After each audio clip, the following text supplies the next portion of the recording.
Good evening.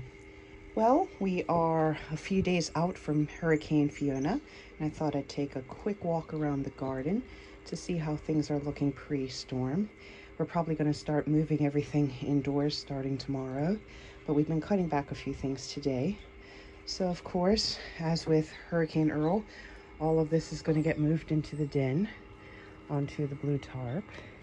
And it's really sad because things are looking rather nice. I mean, they're not as good looking as they were before Hurricane Earl, but as you can see, things have started popping back and it's looking really good. I mean, even the rose bush is looking very nice. The seedlings, we've actually built the other um, grow house in the bathroom, so all of this will be going inside. And this afternoon I reseeded a lot of the seeds that were starting indoors, so we'll go through everything and see if anything needs to be reseeded for these.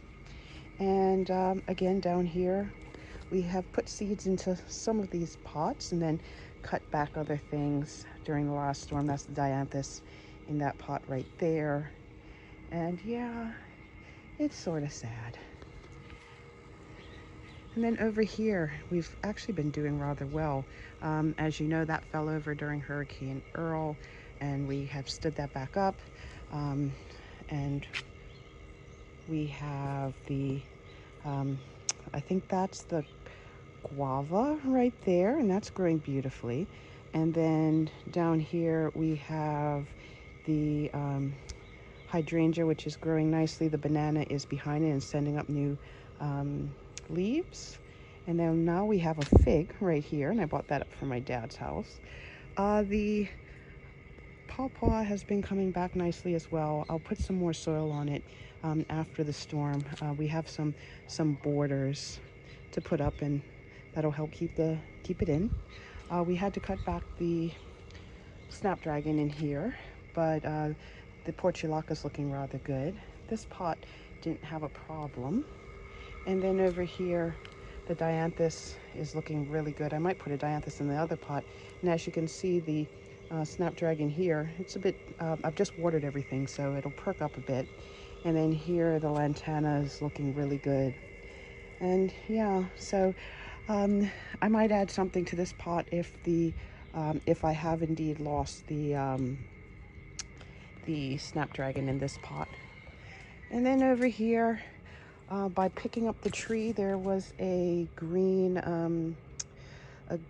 coleus there. So you see that's starting to come back a little bit.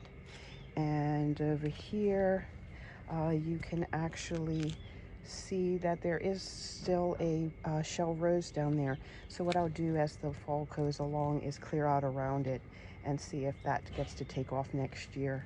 And then here again, I've just watered, so things are popping back up. I will say though, this envy zinnia is looking good. Look at that. Isn't that beautiful? And then we have another one coming up over here. And hopefully, I mean, unfortunately the wind I think is coming out of this direction, so all these beautiful lantana and such, we're probably going to lose the buds, the blooms definitely, and who knows, some of the bush. The gomphrena down here, hopefully next year I can get more than just white to grow. As I said before, there were 3 that were transplanted and only 1 took. And then this area, this purple lantana down below the agrippina rose right here. So that's come along nicely this year. And then the coleus over here, I've just watered everything. It was pretty dry last couple of days, so they'll pop back up. On this side, we put a Jack B. Little pumpkin seed in the middle of the pot for the corn, and then we have a few of the strawberry runners that seem to have taken. And then along here we had a hornworm that was fed to the chickens, but we have some flowers right here, and then I think some more over here. So there are 2 types of cherry tomato, And we'll see how they do inside the house, and then we'll keep an eye out for hornworms. This is the double white Rose of Sharon hibiscus, and they're looking very beautiful today. And the red leaf hibiscus has come back nicely as well. That was planted after Hurricane Earl. And then I did some sea kelp on all of the geraniums, so they were you know, very washed out, so now they're greening up. And then we have the chrysanthemum here. We have some milkweed coming up. And then this is another nice lantana with the pinks and yellows versus the reds over on the other side. And then of course down here, after we get through the penta, are these beautiful orangey yellows. And again, we'll see how this goes. And then we have the rose over here on the pot. So that's the front of the yard. And then the backyard we've actually done some work on today. And as you can see, the frangipani has been edited. So I've put a little bit of a transplant of rosemary in here. And then we have our kale, which needs probably, this is like a 3-year-old, almost 3-year-old kale now. So I probably need to put in a new seedling next year. And we have the basil, which was a transplant from my dad's yard. Like literally I cut off just the top of his basil and put it in here, and it's taken. We have the carrots over on this side, and then the grapevine is coming along nicely, so that will probably start going dormant in the next month or so. We have some coleus down around here in the corner by the chicken coop. And then the chickens, we're going to probably move them downstairs for the hurricane. And what we might do is either take this whole thing downstairs and put the other chickens from the other coop in the top part. We just did some nail cutting this afternoon, so give them their little pedicures. This area right here, we have, this was the red leaf hibiscus that snapped during Hurricane Earl. So we'll see what happens with that. The rose is looking fine though. So if we end up losing this Rose of Sharon, not Rose of Sharon, this red leaf hibiscus, it's no big deal. We can, you know, cut it low and work on another one of the branches. This coleus pot up here, I've been taking the buds off, and then we'll plant that somewhere else in the garden. Ooh, here's another one. So yeah, I just pinch it off with 2 fingers currently, and then just throw that away and let it bush out. And that's preparation for the fall. That right there is my pink poinsettia, and it has completely and totally taken over this bed. We do have 2 Luna hibiscus in the back. As you can see, there's a zinnia in there as well. We have a bit of scabiosa on the side and an angelonia in the back. And I'm just seeing what goes on with this. I would like the poinsettia to grow up, but we'll see what happens. I hope I said poinsettia the first time. Over here, we have cut out a few branches, so you can actually see we can now sit in here and get to the fence.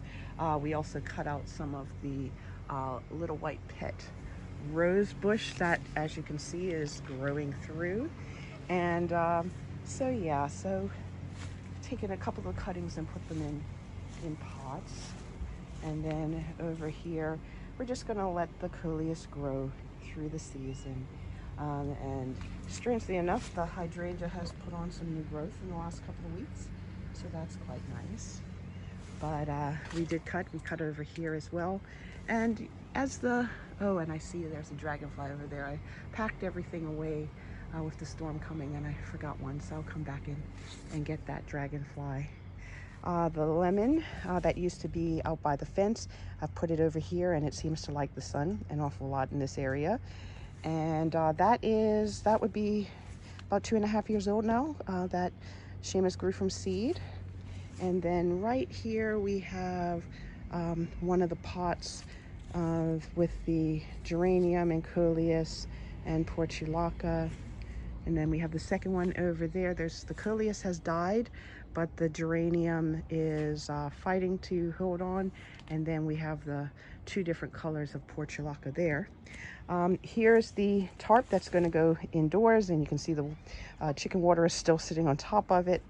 This bed right here has a stephanotis, and I've cut back one of the pincushion flowers that you see the other one's still there. I have put a small chrysanthemum where the next to where the other pincushion flower was, and we may just leave this for the fall and see what happens, but we'll determine. I've put additional plants over here under the bougainvillea, the blush pink one, and you can see it is still looking glorious, and that's probably going to get whipped by the wind. Oh, such a shame, but it's had such a beautiful summer. I mean, look at that right there. Isn't that just such a beautiful combination of color? Anyway, so we have a couple of hydrangea cuttings that, well, actually they're not cuttings, they were air layered. And down here we have a couple of cuttings actually, and we'll see how they do. And wow, we actually, looks like we have a zinnia in here. I can't remember which one that is. I'll have to take a look. Over here we have, we've been testing the generator for the hurricane. So that is now full. And then all of these will move indoors. And yeah, we just watered them. Some of them are doing really well. I mean, we have all different colors of coleus coming up. And some of them were started from seed. And then the Angelonia is holding on for dear life in here. And look at the different colors of zinnia that's here. And you can see it through my room. This right here is, I think that's the passion flower, or passion fruit, I should say. So that's the one that's actually in the pot behind the zinnia. And we have some beans down here. We have a tomato plant right here. This garden, I threw a bunch of foxglove seedlings in here, and I'm just gonna leave them and let them go. Same way as last year, I put the little seedling for the, this is for the hollyhock, and it's had a great summer. And we do have a zinnia in the midst of our rose bush that had lots and lots of flowers over the last couple of days, popping up all over the place in the midst of these wonderful bougainvillea. And then this is the area we've had a bit of trouble because I think the cat's been sleeping in here. You can see it looks like there's a little hole behind there where he's been lying down on the daylily, the orange, the yellow daylilies, well, the yellowy orange. But we do have a zinnia coming up. That's where he was lying on top of the coleus, but you can see there's a lot of new growth in there. This area has been fine. You can see everything's nice and full and growing back from the last storm. But this area right here, I think the cat's been staying out of the sun during the day. And then finally, we have the chicken coop that was tied down during the last storm. These chickens, as I said, would be in the top level of the hutch over there, down in the basement. You can see the rooster right there. He's had his pedicure as well today. And then we lost a lot on this side. We have half of this planter has lantana in it. I will probably do a couple of cuttings to go on the other side. We lost the banana that was down in that corner. And then we do have this pot of portulaca, and that's actually been doing rather well. However, I'm absolutely surprised that every single solitary portulaca that was put in there was orange, which is really strange. And I was hoping that it would be like different colors because we have this gorgeous red bougainvillea right here that's been doing an amazing job. Look at that. But